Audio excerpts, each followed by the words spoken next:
오늘 갈라디아서 5장을 하도록 하겠습니다. 지난 시간에 우리가 갈라디아서 4장을 했어요. 4장은 양자가 되는 거에 대해서 말씀을 하시는 거예요. 우리는 다시 태어남에 의해서 하나님의 아이들이 됩니다. 다시 태어난다는 것은 하나님께서 둘째 출생을 통해서 죄인한테 새 본성을 주는 거예요. 그래서 이 말씀과 하나님의 영의 인도하심을 통해서 또 복음 전도자, 사람을 통해서 우리가 다시 태어나게 됩니다. 그럼 우리는 두 개의 본성을 우리 안에 갖게 되는 거예요. 바로 옛 본성이 있고 새 본성이 있습니다. 우리 안에 두 본성이 다 있어요. 옛 본성은 하나님께 대해 죽어 있고 아담의 죄의 본성과 함께 더불어 죄의 그 저주를 받았습니다. 그래서 십자가에 죽어 있다고 성경은 말씀을 해요. 그럼 새 본성은 뭐냐? 하나님을 우리가 알고 하나님을 사랑하고 하나님께 순종하게 되는 것은 우리 안에 있는 새 본성에 따른 것입니다. 다시 태어나면 누구나 영적으로 어린 아이가 되는 거예요. 하지만 장성한 아들이 되어야지만 아버지 집에 있는 모든 걸 누릴 수가 있습니다. 그래서 장성한 아들로 우리를 대우해 주는 것, 이게 바로 양자삼엄이다 라고 했어요. 그래서 양자삼엄은 다시 태어난 성도에게 하나님의 아들의 본성을 부여하고 하나님의 가족이 되게 하는 것입니다. 바울은 율법과 은혜를 설명하면서 우리가 하갈과 사라, 그 다음에 이스마엘과 이삭을 비교하면서 살펴보았습니다. 그러면서 우리는 자유로운 자의 아이들이다 라고 말씀을 하셨어요. 구원받은 사람한테는 율법과 죄의 속박에서 해방된 그런 자유가 생깁니다. 그래서 교회도 영적인 자유를 주는 신약 교회가 있고 아직까지 이런 구약의 전통을 중시하는 구약 교회가 있어요. 우리는 신약 교회를 찾아가서 날마다 예수 그리스도의 형상을 우리 삶 가운데 이루어 가야 됩니다. 갈라디아서 5장과 6장에서 이 바울은 이제는 이제 교리를 넘어서 실제로 적용하는 그런 단계로 가게 됩니다. 그리스도인은 살면서 어떻게 살 것인가 하는 문제를 다루고 있는 거죠. 그리스도의 은혜 안에서 사는 사람이 있고 또 성령의 인도를 받는 그런 사람이 있습니다. 결코 말씀을 떠나서 살 수가 없는 거예요. 내가 말씀을 멀리하고 있다. 그러면 가장 먼저 어떻게 드러납니까? 내 삶에 기도하지 않는 삶이 이루어집니다. 내가 말씀을 가까이 하면 자연히 기도하게 됩니다. 자연히 예수님과 함께 사는 그런 삶이 되는 거예요. 율법의 행위를 통해서 의롭게 되려는 사람은 결국 실패하게 됩니다. 율법은 아무도 지킬 수가 없어요. 그런데 이걸 자꾸 강조하는 그런 삶이 있다면 그건 뭐냐? 행위를 통해서 자신의 영광을 구하려고 하는 그런 사람이다라고 하는 것입니다.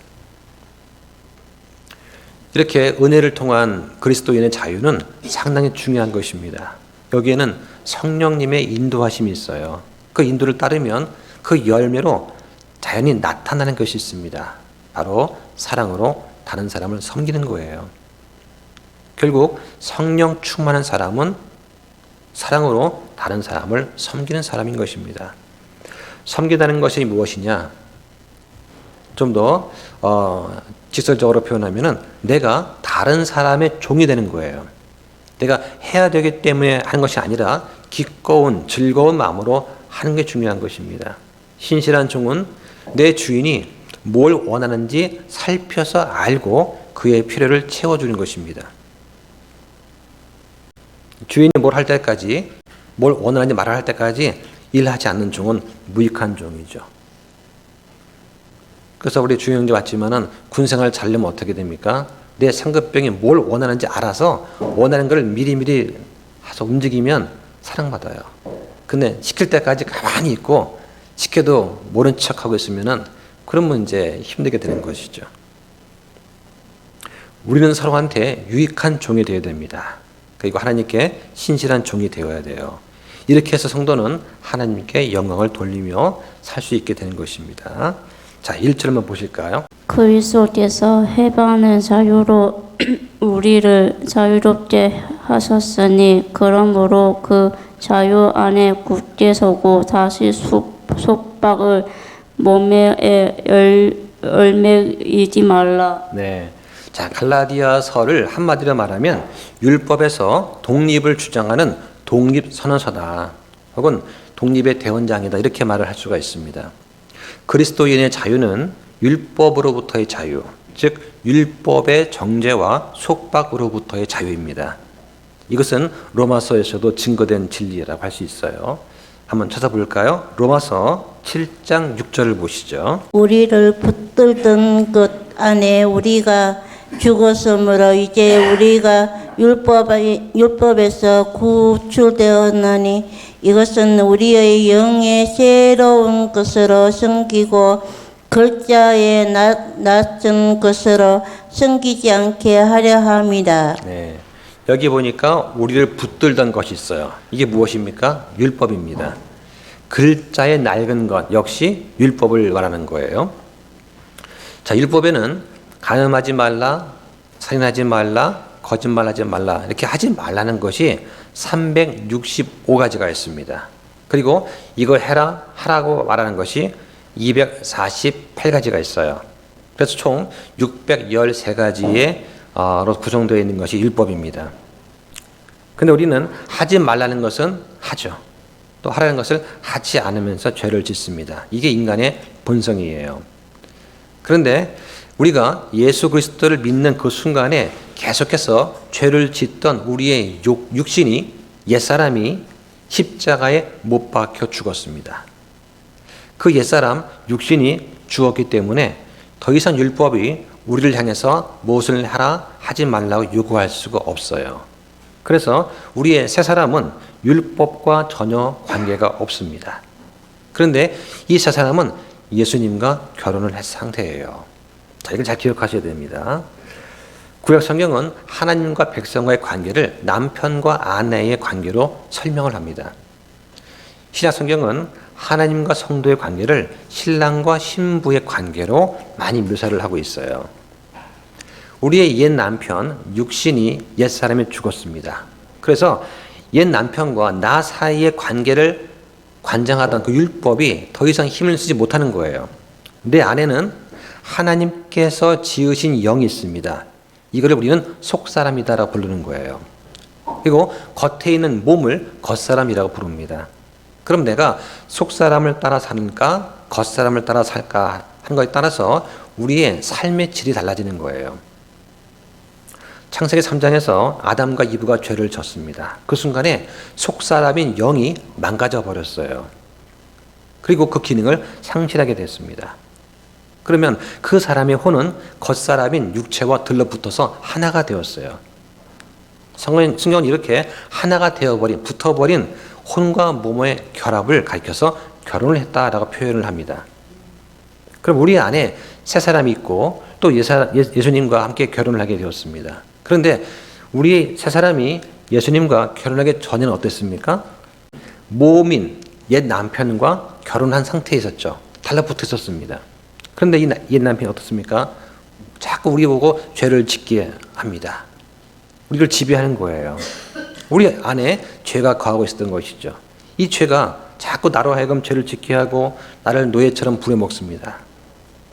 이걸 보고서 우리가 죄에 속박당해 있다라고 말을 하는 거예요. 예수님께서 수고하고 무거운 짐진 자들아 너희는 내게로 오라 내가 너에게 안식을 주리라고 하셨어요. 그때 이 안식은 뭐냐? 이러한 죄에서 해방되는 그런 자유에서 누리는 안식을 말하는 것입니다. 자, 한번 찾아볼까요? 요한복음 8장 31절과 32절을 한번 보시죠. 그때 예수님께서 자기를 믿은 그 유대인들에게 이르시되 너희가 내 말 안에 거하면 참으로 내 제자가 되고 또 너희가 진리를 알리니 진리가 너희를 자유롭게 하리라 하시니. 네, 여기 지금 31절과 32절은 지금 두 구절이지만 원래 한 문장입니다. 네, 영어로 보면 한 문장으로 되어 있어요. 자, 그런데 세상은 뭐라고 하냐면 이 32절 문장만 뚝 떼어가지고 진리가 너희를 자유롭게 하리라 이것만 자꾸 활용합니다. 그런데 이 말씀은 31절 말씀과 함께 봐야 되는 한 문장이에요. 즉, 이 문장에는 조건이 있습니다. 너희가 내 말에 거하면 이란 조건이에요. 내 말에 거하면 너희가 내 제자가 되고 너희가 진리를 알게 되고 그때 그 진리가 너희를 자유롭게 한다고 말씀하시는 거예요. 그런데 세상은 뭐라고 합니까? 진리가 뭐냐고 하면 이렇게 말합니다. 세상에 절대 진리는 없다. 진리는 상황에 따라서 상대적이다 라고 말을 해요. 그러나 성경은 뭐라고 합니까? 진리는 절대적이다 하면서 타협하지 않는 배타적인 진리를 말씀을 하세요. 세상은 부처를 믿어도 구원받고 마리아를 믿어도 또 모하메드를 믿어도 구원을 받는다고 말을 합니다. 성경은 그렇게 말하지 않습니다. 오직 예수 그리스도를 통해서만 구원이 있다. 진리에 이르는 길은 오직 하나라고 말씀을 하시는 거예요. 자, 그 다음 2절과 4절까지 보겠습니다. 보라, 나 바울이 너희에게 말하노니 너희가 만일 할례를 받으면 그리스도께서 너희에게 아무 유익도 주지 못하시리라. 내가 할례를 받은 모든 사람에게 다시 정언하노니 그는 온 율법을 행해야 할 빚진 자니라.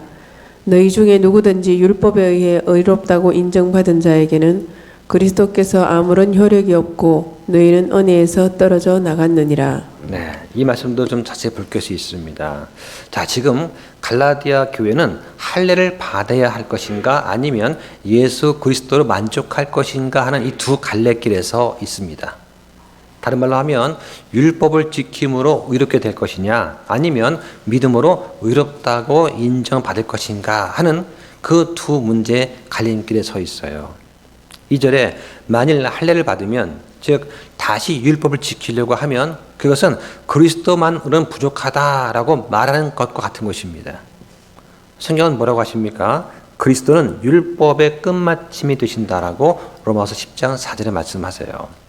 그러므로 사람이 율법을 지키려고 하면 이제는 다 이루었다고 말씀하신 것이 아무런 유익이 없다고 하시는 겁니다.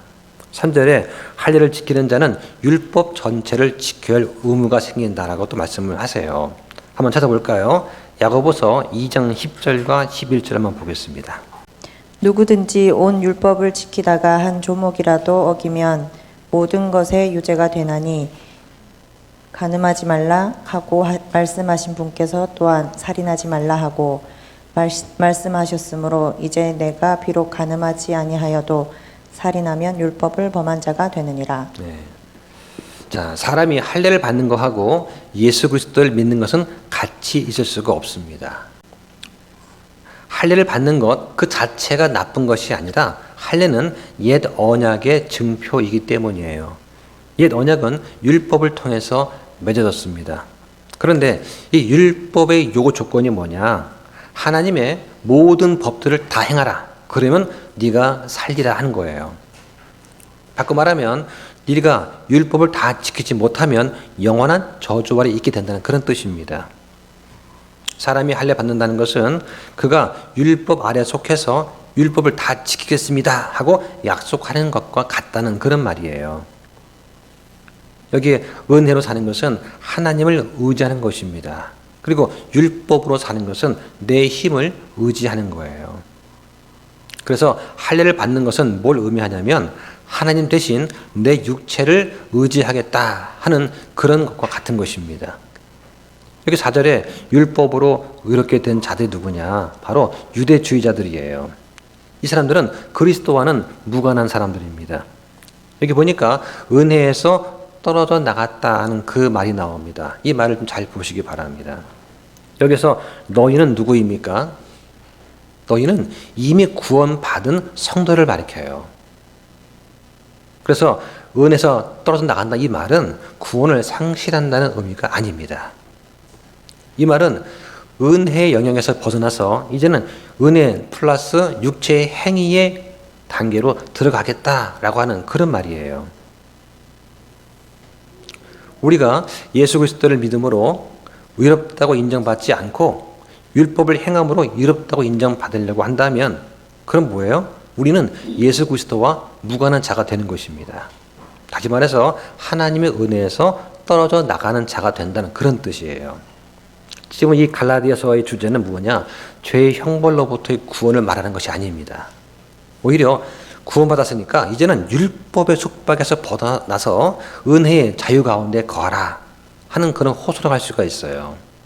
그런데 이 유대주의자들의 거짓 가르침에 따라서 이 갈라디아 성도들은 자기 삶 속에서 역사하시는 이 성령님의 은혜로운 사역을 다 잃어버렸습니다. 이게 바로 은혜에서 떨어져 나갔다는 그런 의미예요. 그러면 은혜에서 떨어져 나가면 어떤 증상이 있습니까? 우리가 믿음의 기도를 할 수가 없게 됩니다. 찬송이 안 나옵니다. 예배에 참여하지 않게 됩니다. 이게 바로 은혜에서 떨어져 나갔다는 그런 것이 돼요. 그럼 이 문제는 해결책이 뭐냐? 성령 안에서 걷는 것입니다. 이거는 뒤에 또 나옵니다. 자, 그다음 5절부터 6절까지 보시죠. 우리가 성령을 통해 믿음으로 의의 소망을 기다리나니 이는 예수 그리스도의 안에서는 할례나 무할례나 아무 효력이 없고 사랑으로 인하는 믿음만 효력이 있기 때문이라. 네, 자, 이 본문은 신약 성도가 율법으로 의롭다고 인정받으려고 하면 안 되는 그 이유를 지금 말해줍니다. 그 이유가 무엇입니까? 5절에 우리가 성령을 통해서 믿음으로 의의 소망을 기다리고 있기 때문이에요. 여기 성령을 통해라는 그 말은 육체를 통해라는 말과 대립되는 말입니다. 또 믿음으로라는 그 말은 행위를 따라서 하는 말과 반대되는 말이에요. 의의 소망을 기다린다. 우리의 소망이 무엇입니까? 우리의 소망은 천국과 휴거 또는 부활이죠. 우리는 성령을 통해서 믿음으로 완전한 의를 소망합니다. 성령이 말하는 구원이 무엇입니까? 하나님의 의를 입는 거예요. 하나님의 의, 칭의를 입는 것입니다. 사람은 옳지 않습니다. 불의합니다. 그런데 하나님은 100% 옳으세요. 문제는 옳지 않은 존재하고 옳은 존재가 함께 있을 수가 없는 거예요. 우리가 하나님의 의를 그래서 입어야 되는 것입니다. 그래야 우리가 하나님과 함께 거할 수가 있죠. 살 수가 있습니다. 이게 바로 구원이에요.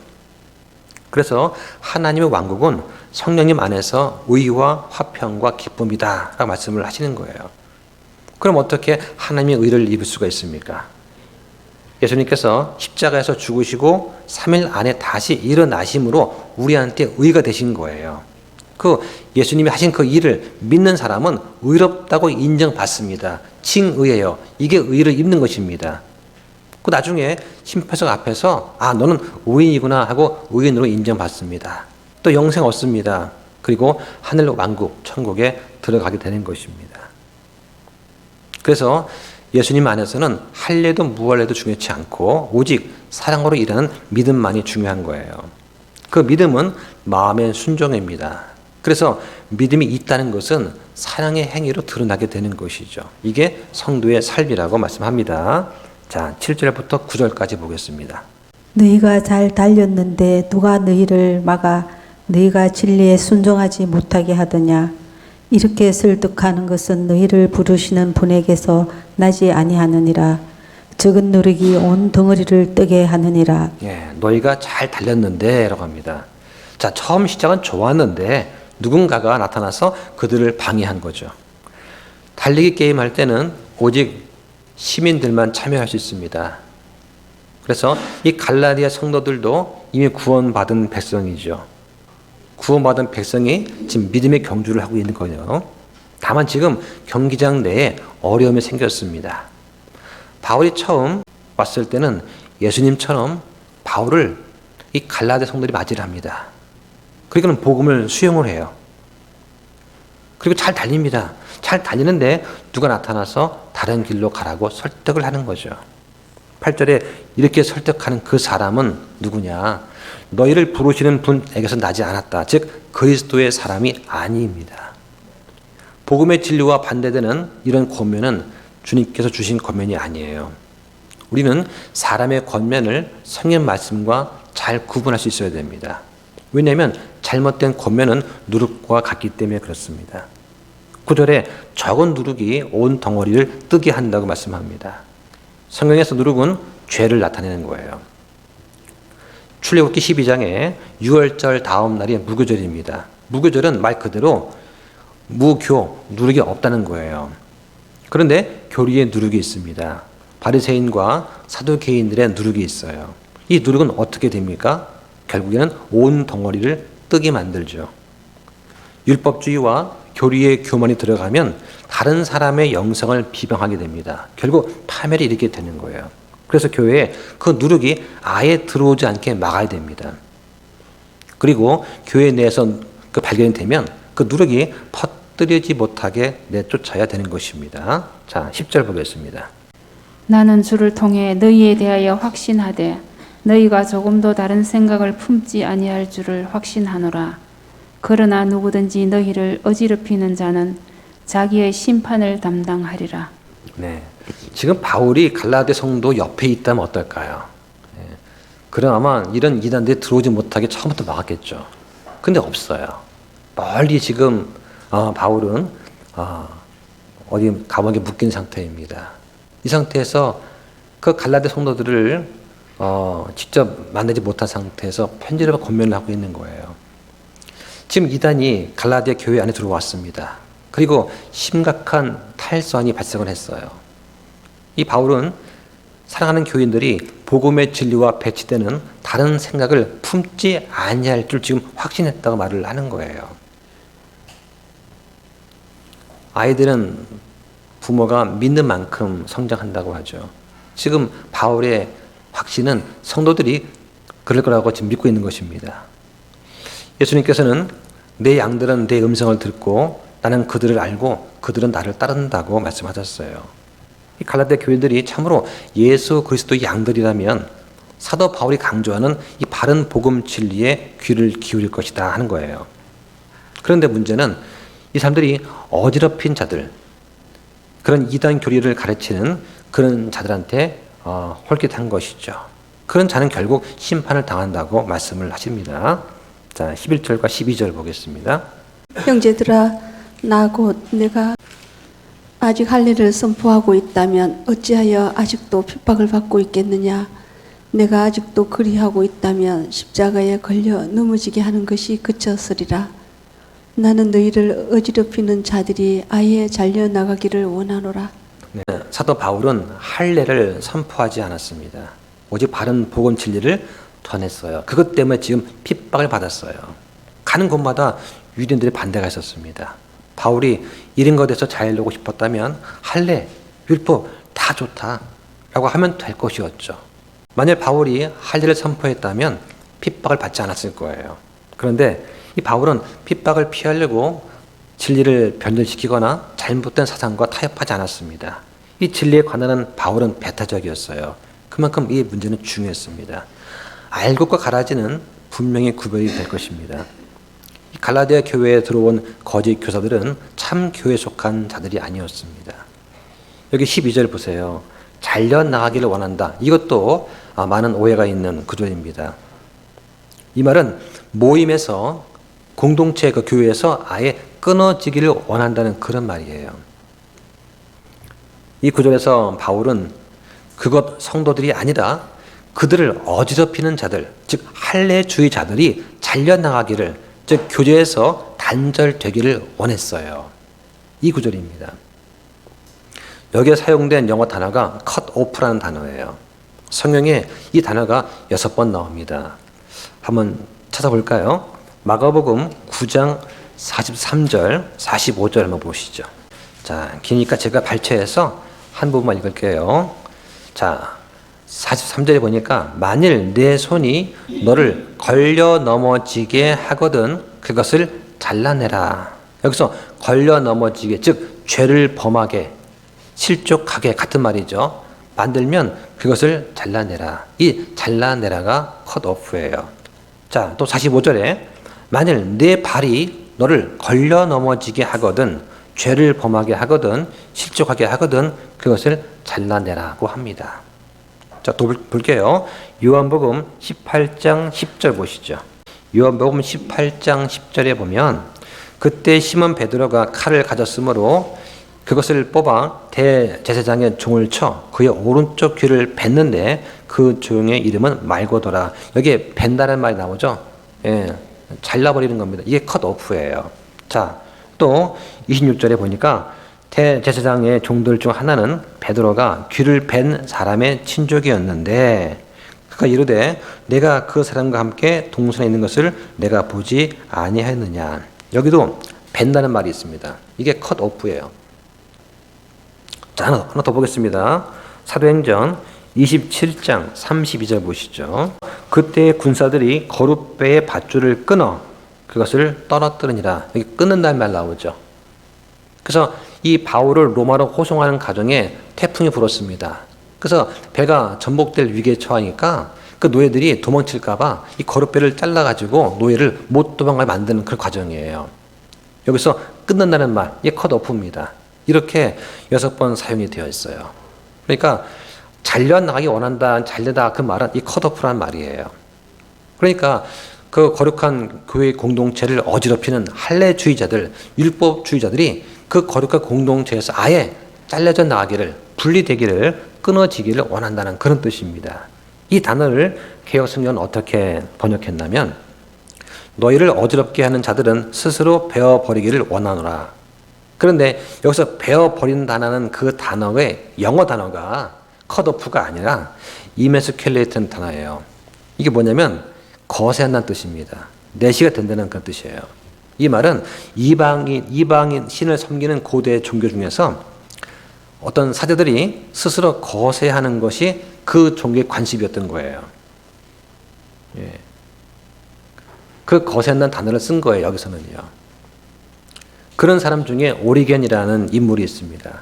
이 오리겐은 성경을 변개시킨 장본인이에요. 오리겐은 오늘날 여호와 증인처럼 예수님을 하나님으로 믿지 않았습니다. 예수님을 하나의 창조된 신, 창조물로 봤어요. 그리고 예수님께서 육체로 땅에 거하셨다는 성육신도 믿지 않은 사람이었습니다.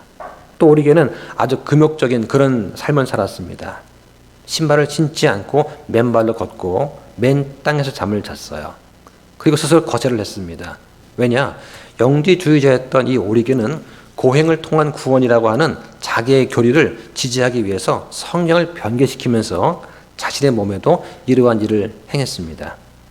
이 오리겐 같은 그런 사람이 번개한 사본을 가지고 로마 카톨릭 교회가 세워졌어요. 그리고 현대 역본들 대다수가 이런 변개된 사본을 가지고 번역이 된 것입니다. 그래서 지금 개혁성경에도 그런 잔재가 남아있는 것이죠. 자, 그 다음 또 본론 들어가서 13절과 14절 보겠습니다. 얘들아, 너희가 해방의 자유를 누리도록 부르심을 받았지만 해방의 자유를 단지 육신을 위한 기회로 쓰지 말고 오히려 사랑으로 서로를 섬기라. 온 율법은 이것 즉 너는 내 이웃을 너 자신과 같이 사랑하라 하신 한 말씀 안에서 성취되었느니라. 네, 그리스도인은 자유를 위해서 부르심 받았습니다. 이 복음 안에서의 자유는 예수께서 십자가의 죽으심으로 우리의 의의를 이루시고 우리를 율법의 저주에서 자유케 하신 것을 말하는 거죠. 이 율법으로부터의 자유, 이것이 갈라디아서의 중심 주제이고 또 복음의 은혜입니다. 13절에 보면 사도 바울은 우리가 사랑으로 서로를 섬기라고 말씀을 하세요. 다르게 번역하면 사랑으로 서로 종 노릇하라는 것입니다. 섬기는 것은 내가 그 사람의 종이 되는 거예요. 그러니까 서로를 섬기라는 말은 상대방이 나의 주인이 되고 나는 그의 종인 것처럼 대하라는 것입니다. 14절에 온 율법은 하나님을 사랑하고 이웃을 사랑하는 것으로 요약이 됩니다. 사랑은 상대를 섬기는 그 행위죠. 그래서 기독교의 핵심 뭡니까? 섬기는 겁니다. 그런데 유대주의자들은 섬김을 받으려고만 했어요. 섬기려면 사랑이 필요합니다. 사랑은 어느 정도 자기 희생이 있어야 되겠죠. 그런데 그런 사랑이 성령님에 의해서 우리 마음에 넓게 부어졌다고 말씀을 하십니다. 자, 15절 보실까요? 그러나 만일 너희가 서로 물고 삼킨다면 너희가 서로에 의해 소멸되지 않도록 조심하라. 네, 여기 서로 물고 삼킨다는 그 말은 상대방을 헐뜯고 비난하는 것을 말합니다. 남을 비난하는 것은 그를 사랑하지 않고 미워하기 때문이죠. 그 미움은 마음의 살인과 같다고 성경 말씀합니다. 그래서 서로 미워하는 것은 가정이나 교회나 국가나 온 세계에서 마찬가지가 되겠습니다. 성도도 사람입니다. 잠시 남을 미워할 수는 있어요. 그런데 그런 마음을 곧 버려야 됩니다. 그런데 계속해서 남을 헐뜯고 비난한다면 그 사람은 아마 구원받지 못한 사람일 것입니다. 한번 찾아볼까요? 요한 1서 3장 9절과 10절 보겠습니다. 누구든지 하나님에게서 태어난 자는 죄를 범하지 아니하나니 이는 그분의 씨가 그의 안에 머물러 있기 때문이라. 그는 하나님에게서 태어났으므로 죄를 지을 수 없느니라. 이것에 의해 하나님의 자녀들과 마귀의 자녀들이 드러나나니 누구든지 의를 행하지 아니하는 자는 하나님께 속하지 아니하며 자기 형제를 사랑하지 아니하는 자도 그러하니라. 예, 전 처음에 이 말씀을 읽을 때 당황했습니다. 예, 누구든지 하나님에게서 태어난 자는 죄를 범하지 아니하나니, 이 말 듣고 난 죄를 짓는데, 그러니까 나는 하나님의 자녀가 아닌가 보다라고 생각했었어요. 예, 그 중학교 때 그 순수했을 때는 이 말씀이 큰 내 마음에 철퇴를 내리친 거죠. 그러면서 이거 어떻게 해야 되나, 누가 말도 못하겠고 창피해서 막 안절부절했습니다. 그 나중에 알게 된 거예요. 그분의 씨, 즉 성령님의 그 말씀, 이것이 그 안에 머물러 있기 때문에 죄를 짓지 않는다. 즉 그는 속사람이죠. 구원받은 영입니다. 속사람은 하나님에게서 태어났으므로 죄를 지을 수 없느니라. 그러니까 그 교회에서 이 옛사람과 새사람, 옛본성과 새본성을 구분해서 설명해 줬으면 전혀 고민하지 않았을 텐데 이 말을 해주지 않은 거예요. 왜? 그분도 몰랐으니까. 이 두 본성이 있다는 것을 몰랐던 거예요. 그러니까 말은 못 해주고 이 말씀만 들이대면서 너희들 회개해야지. 그러니까 어떻게 해요? 와, 그냥 울면서 죄송해요 하면서 이제 회개기도 한 거죠. 이게 한 번, 두 번이지 수년 때마다 반복됩니다. 예, 그러면 이 죄의 속박에서 벗어날 길이 없는가, 힘든 거죠. 그걸 인도하고 가르쳐주는 전도사님도 몰랐던 거예요. 얼마나 안타까운지 모르겠습니다. 그래서 이 죄 짓는 것은 우리의 겉사람이 죄가 짓는 것이지 우리 속사람은 죄를 짓지 않습니다. 우리 겉사람은 이미 십자가에 못 박혀 있는 거예요. 그래서 우리가 자유롭게 되는 것입니다. 사람이 자신을 낳은 내 육신의 아버지는 선택할 수가 없습니다. 하지만 영적인 아버지는 선택할 수가 있어요. 누구든지 그분을 받아들인 자들, 그분의 이름을 믿는 자들한테는 하나님의 아들들이 되는 권능을 그분께서 주셨다고 합니다. 내 아버지를 누구로 정할 것인가는 영적 아버지는 정할 수가 있어요. 그럼 지옥은 어디 있습니까? 저 먼 우주 어딘가 있는 것이 아니라 우리가 살고 있는 이 땅, 이 아래에 있어요. 지구의 중심부에 뜨거운 불이 있고 거기에 마귀와 그의 천사들, 또 마귀의 자녀를 위한 지옥이 존재합니다. 이 지옥은 정신적인 그런 상태가 아니라 물리적으로 존재하는 실제 공간입니다. 라고 성경은 말씀하세요. 자, 16절 보겠습니다. 그런즉 내가 이것을 말하노니 곧 성령 안에서 걸어라. 그러면 너희가 육신의 욕심을 이루지 아니하리라. 여기 성령 안에서 걸으라. 내가 하고 싶은 것을 내 마음대로 행하라가 아닙니다. 성령 안에서 걸으라고 하는 거예요. 그러면 걷는다는 말과 행한다는 말이 뭐가 다르냐? 여기 걷는다는 말은 구약에서 가지고 온 표현입니다. 이 걷는다는 말은 사람이 따라야 할 길이 정해져 있는데 그 길의 테두리 안에서 걸어가야 할 길을 말하는 거예요. 한번 찾아보겠습니다. 신명기 13장 4절과 5절 한번 보시죠. 너희 하나님을 따라 걷고 그분을 두려워하며 그분은 명령들을 지키고 그분 음성에 순종하며 그분을 섬기고 그분을 굳게 붙들며 그 제안자나 그 꿈꾸는 자는 주 이르니 이는 그가 이집트 땅에서 너희를 데리고 나오시고 숙박을 집에서 너희는 구속하신 주 하나님 주 너희 하나님으로부터 너희를 떼어 놓으시려고 말하며 주의 하나님께서 내게 걸으리라고 명령하신 길에서 너희는 믿어내려 하셨기 때문이라. 이렇게 너는 내 한가운데서 악을 제거하지니라. 네, 좋습니다. 예. 여기 보니까 사람이 마땅히 걸어야 할 길, 따라야 할 길이 있어요. 즉 하나님을 따라 걷고 하나님께서 걸으라고 명령하신 그 길을 걸어가야 하는 거예요. 그래야 육신의 욕심을 이루지 않습니다. 그러니까 성령을 따라서 네가 하고 싶은 대로 행하라가 아니라 하나님께서 걸으라고 명령하신 그 길이 있다는 거예요. 그 길을 따라 걸어라는 얘기입니다. 여기 16절에 육신은 몸을 뜻하는 것이 아니에요. 사람의 몸 자체는 중립입니다. 몸 자체가 죄가 있는 게 아니에요. 사람은 성령님이나 옛 사람에 의해서 지배받는 대로 행합니다. 육신에는 이 말씀과는 반대로 가려고 하는 그런 본성, 옛 본성이 있어요. 이것이 아담으로부터 물려받은 것입니다. 구원받지 못한 사람은 이 옛 본성의 지배를 받습니다. 그리고 이 옛 본성을 따라서 살아가는 거죠. 구원받지 못한 사람은 영적인 것에는 관심이 없어요. 왜냐하면 영적으로 다시 태어나지 않으면 영적인 것을 분별할 수가 없습니다. 분별하지 못하면 영적인 것들이 어리석게만 보이기 때문이에요.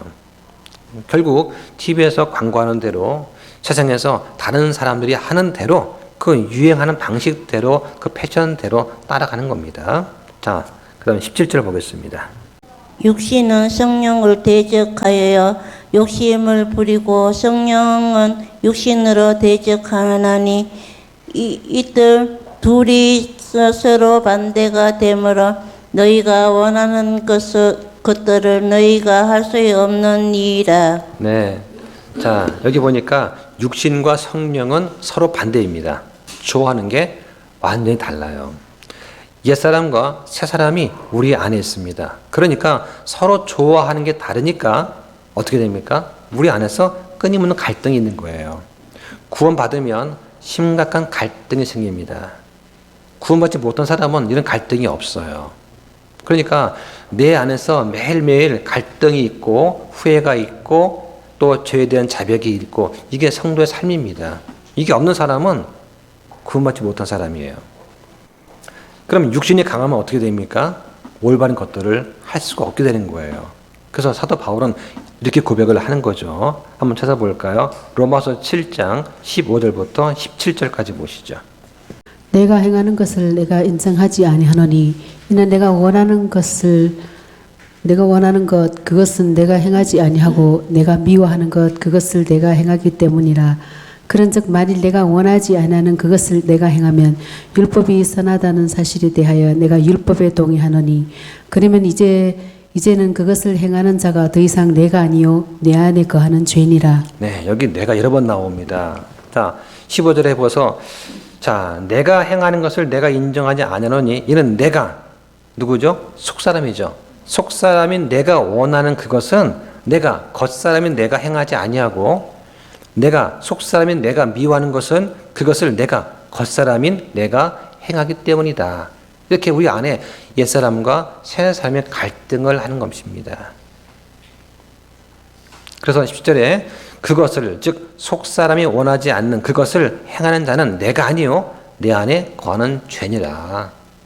예전에 어떤 목사님이 이 한 구절 가지고 1시간을 설교하시는데 저는 그때 정말 은혜가 됐어요. 왜냐하면은 속사람과 겉사람이 있다는 걸 처음 알았기 때문에 아, 내가 죄 지은 게 내가 지은 게 아니고 내 안에 거는 죄가 졌구나. 하나님의 영, 속사람은 내가 지은 것이 아니고 내 옛사람, 옛 본성이 지은 죄구나. 근데 그 옛사람이 이미 정죄받고 십자가에 못 박혔구나. 그것을 그때 알고 나서 마음이 너무나 평안이 오는 거예요. 근데 그 말씀을 진짜 몇 년 동안 고민했던 그 말씀이거든요.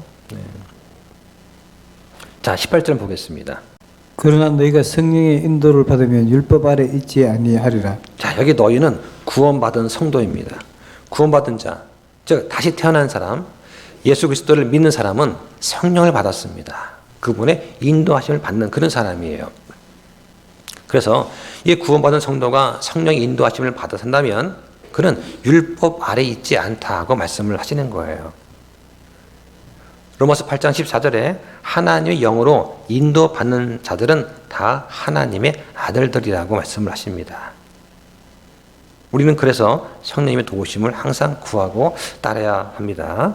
자, 19절부터 21절까지 보시죠. 한편 육신의 행위들은 명백하며 그것들은 이것들이니 곧 간음과 음행과 부정함과 세욕과 우상숭배와 마술과 정오와 불화와 시기심의 경쟁과 진노와 다툼과 폭동과 이단 파당과 시기와 살인과 술취함과 흥청됨과 또 그와 같은 것들이니라. 내가 또한 전에 너희에게 말한 것 같이 이것들에 대하여 미리 너희에게 말하노니 그런 것들을 행하는 자들은 결코 하나님의 왕국을 상속받지 못하리라. 네, 여기 뭐가 나오냐면 육신의 행위가 나옵니다. 간음, 음행, 부정함. 부정함은 뭐든지 더러운 것을 말하는 것이죠. 세욕, 우상숭배, 하나님 이상으로 뭔가를 사랑하는 것을 말합니다. 마술. 이 마술 하니까 언젠가 어떤 꼬마가 저는 카드 맛을 안 봐요. 왜? 그거는 성경에 보면 안 된다고 되어 있어요. 그러는 거예요. 예, 그러니까 어머님이 이렇게 말했겠죠. 여기서 말하는 마술은 카드 마술이 아닙니다. 예. 여기서 말하는 마술은 뭐냐면 무당이나 심령술사가 죽은 자의 혼을 불러오는 행위를 말하는 거예요. 이걸 마술이라고 하는 겁니다. 카드 마술은 마술도 아니에요. 눈속임일 뿐이죠. 자, 그 다음에 증오가 있습니다. 증오는 나만 옳다고 하면서 모든 것을 미워하고 도전하는 그런 마음을 말하죠. 불화가 있고 경쟁, 진노, 다툼, 폭동, 이단 파당, 시기, 살인, 술 취함, 흥청됨 이런 것들을 상습적으로 하는 사람은 구원받지 못한 자라고 할 수 있습니다. 자, 한번 찾아볼까요? 고린도전서 11장 18절과 19절 한번 보시죠. 무엇보다 먼저 너희가 교회에 함께 모일 때에 너희 가운데 분쟁이 있다는 것을 내가 듣고 부분적으로 그것을 믿노니 이는 인정받는 자들이 너희 가운데서 밝히 드러나기 위해 너희 가운데 반드시 이단 파당도 있어야 하기 때문이라. 네, 예전에 어떤 분이 이걸 질문을 하셨는데 교회도 이단 파당도 있어야 되지 않습니까? 라고 하면서 이 구절 되는 거예요. 여기서 19절만 딱 떼서 보면은 오해 소지가 있습니다. 성경은 한 구절만 떼서 보면 안 돼요. 19절에 교회 내에 반드시 이단이 있어야 한다고 얘기하지 않습니까? 라고 따지는 거죠. 그런데 그렇지 않습니다. 이 말씀은 18절과 같이 봐야 돼요. 18절에서 교회 내에 분쟁이 있다. 그리고 19절에 이단이 있다는 거예요. 다시 말해서 바울은 지금 분쟁, 분열이 있는 곳에는 그 분쟁을 일으키는 자, 즉 이단이 있다는 말을 하고 있는 거예요. 그 말을 이렇게 그리스적으로 지금 표현한 것일 뿐입니다. 교회가 분열과 분쟁이 있으면 그 안에 반드시 이단이 있다라고 말하는 것이지 교회가 이단이 있어야 그런 말이 아닙니다. 그러면 이 교회 내에서 분열을 일으키는 그 이단이 있으면 어떻게 되느냐, 성경적으로. 교회에서 인도자로 인정받는 삶이 드러나서 나타나서 그 이단인 자를 바로 잡든지 쫓아내야 됩니다. 지금 그 말씀을 하고 있는 거예요. 19절에 인정받는 자들이 너희 가운데서 밝히 드러나기 위해라고 했죠. 그러니까 분열이 있으면 그 분열을 일으키는 이단이 있다는 거고 그 이단에 대해서 교회 리더가 나타나서 그들을 치리해야 하는 얘기입니다. 우리는 분열을 하기 위해서 교회를 모이는 것이 아니에요. 우리의 구원자를 높이기 위해서 우리는 모인 그런 사람들입니다. 자, 이 구조를 잘 이해하셔야 되겠습니다. 자, 그런데 예수님께서 용서하지 못할 죄는 없으세요. 바꿔 말하면 무슨 얘기냐면 성령님의 인도를 받는 사람은 결코 이러한 죄, 이러한 일을 계속 습관적으로 할 수 없다는 얘기입니다. 이런 습관을 버리려면 어떻게 됩니까? 십자가에 애착과 정욕을 못 박아야 되는 것이죠. 자, 그 다음 22절과 3절 보겠습니다. 그러나 성령의 열매는 사랑과 기쁨과 화평과 오래 참음과 부드러움과 선함과 믿음과 온유와 절제니 이 같은 것들을 대적할 법이 없느니라. 네, 자, 이런 각각에 대해서는 설명이 참 많은데 다음 시간에 한번 우리가 성령 열매 체크리스트를 한번 가볍게 체크하는 걸 해보기로 하고요. 자, 성령님께서 하시는 일이 있습니다. 우리 대신 율법을 정취하시고 육신을 이기고 열매를 맺습니다. 근데 우리는 육신을 이기고 단지 나쁜 짓을 하지 않는 것 그 이상을 해야 됩니다. 다시 말해서 우리 안에서 선한 것이 우리의 말과 행동에서 나와야 되는 거예요. 열매는 반드시 생명에서만 나옵니다. 성도는 그리스도의 생명을 가지고 있어요. 내 안에 예수 그리스도의 생명이 있으면 누가 시키지 않아도 자연스럽게 예수님을 통해서 우리 안에 율법의 의가 이루어집니다. 그런데 이를 악물고서 내가 뭔가를 노력해서 해야 된다라고 한다면 그건 율법의 노예가 되는 거죠.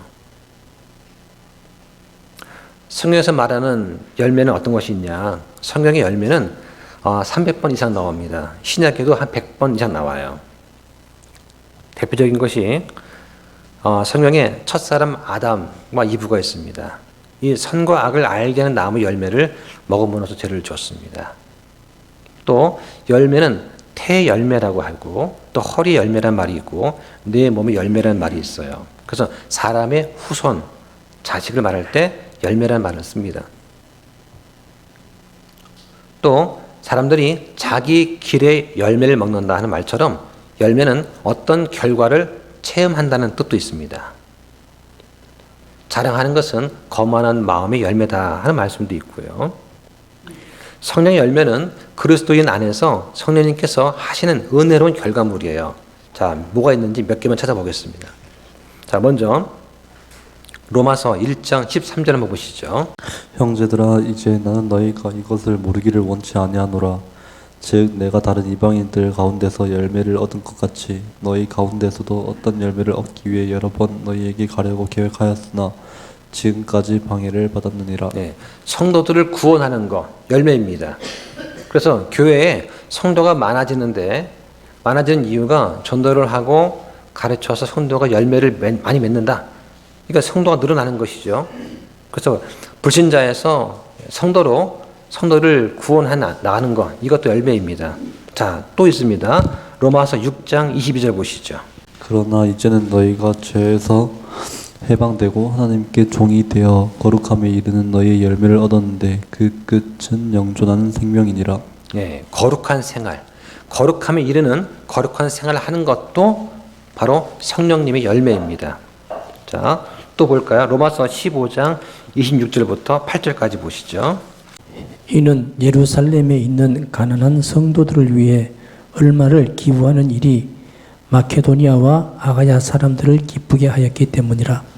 참으로 그 일이 그들을 기쁘게 하였느니라. 그들은 저들에게 빚진 자들이니 만일 이방인들이 저들의 영적인 것들에 참여하는 자들이 되었거든 육신의 것들로 저들을 섬기는 것도 그들의 의무이니라.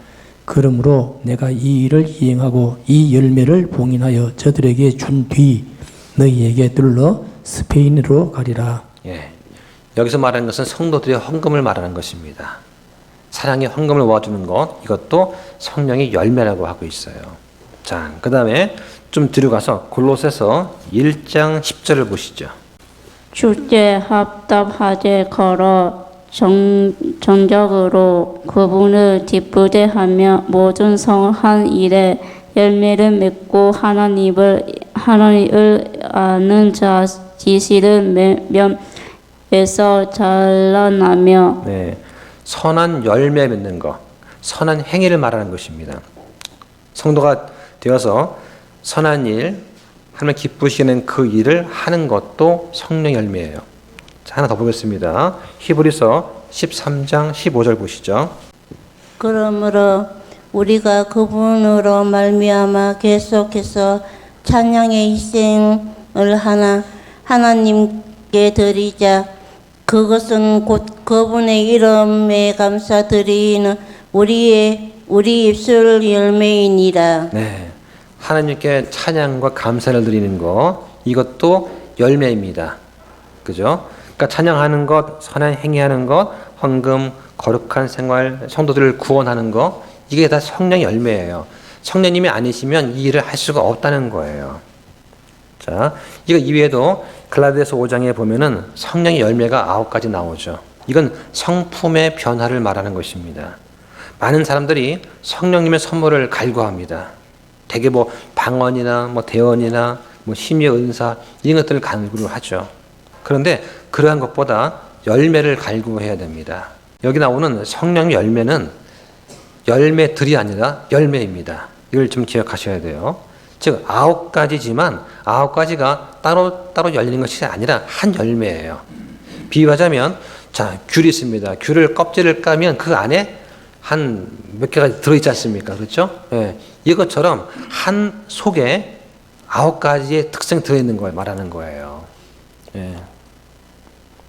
그러니까 누구든지 그리스도 안에 있으면 성령의 열매를 맺습니다. 예.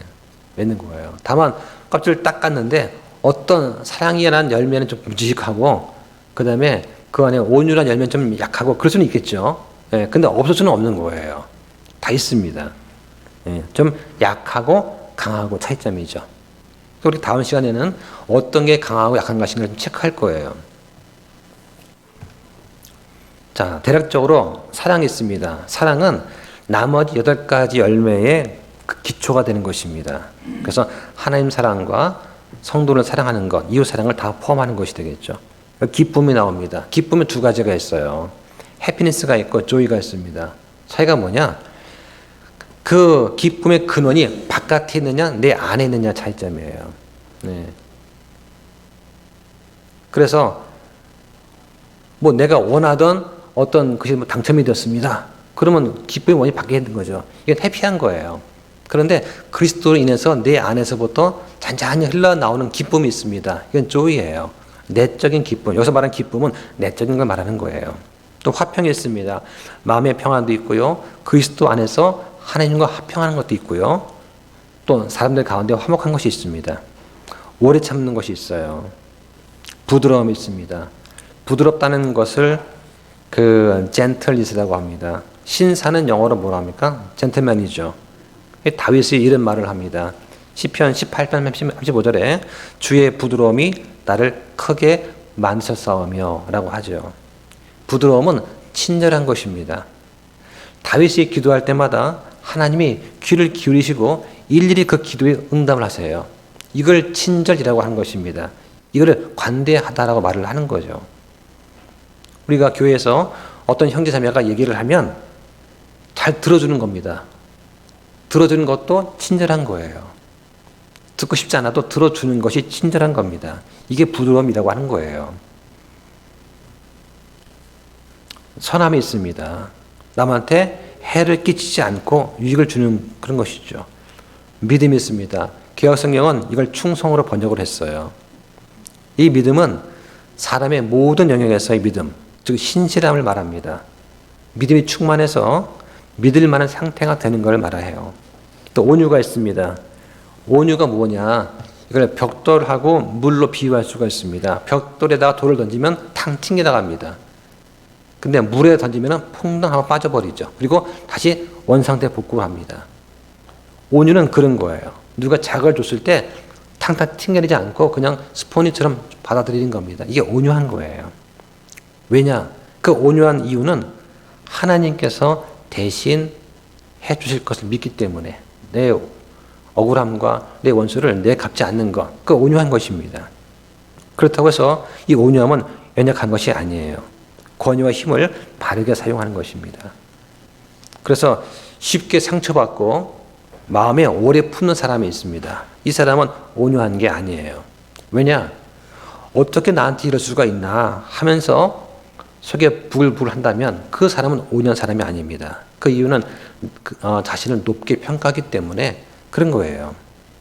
그래서 이제 특히 우리는 교회에 와서 남한테 대접 받으려고 하면은 온유하기 힘듭니다. 예, 왜? 교회는 상처 있거나 그런 사람들 투성이거든요. 서로 와서 자기 상처 아픈 것을 얘기하고 위로받고 싶은 그런 사람이 모이기 때문에 대접 받으려고만 하면은 그런 말들의 귀를 안 기울이게 됩니다. 또 절제가 있습니다.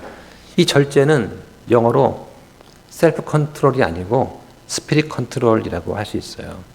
절제는 내가 내 자신을 통제하는 것이 아니라 성령님께서 내 안에 오셔서 성령님이 나를 다스리는 것을 절제라고 하는 것입니다. 네. 그러니까 이걸 국어 사전적으로 볼 때하고 너무 다르죠. 예. 그냥 원유와 절제니 쟤는 절제는 사람이야. 근데 가만히 보니까 믿지 않는 사람이에요. 믿지 않는 사람은 성경에 말한 열매가 없어요. 자기 이성이 자기를 통제하는 것을 말하는 것이 아니라 성경에서 말하는 절제는 성령님께서 그 사람을 다스려서 그 사람으로 하여금 성령님이 지배하게 만드는 그 상태가 절제된 상태예요. 성령님이 그 사람을 다스린 상태를 절제라고 하는 것입니다. 자, 그럼 넘어가겠습니다. 24절부터 6절까지 보겠습니다. 그리스도께 속한 자들은 애착들과 정욕들과 함께 육신을 십자가에 못 박았느니라. 만일 우리가 성령 안에서 살면 또한 성령 안에서 그를 지니라.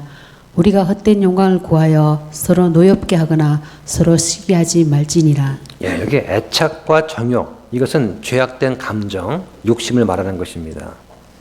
자, 우리는 이런 애착과 정욕, 우리의 죄악된 감정과 욕심을 십자가에 못 박았습니다. 예수님께서 우리를 대신해서 십자가에 달려 돌아가실 때 그렇게 된 것이죠. 우리 옛사람은 예수님과 함께 십자가에 못 박혔습니다. 우리는 회개하고 그리스도를 믿었을 때 그 사실을 알게 되었던 것이죠. 여기 보니까 성령 안에서 산다는 말 나옵니다. 또 성령 안에서 걷는다는 말 나와요. 조금 다른 거예요. 성령 안에 산다는 것은 구원을 말합니다. 성령으로 다시 태어나서 새 생명으로 산다는 뜻이에요. 그리고 성령 안에서 걷는다는 말은 성화를 말하는 것입니다.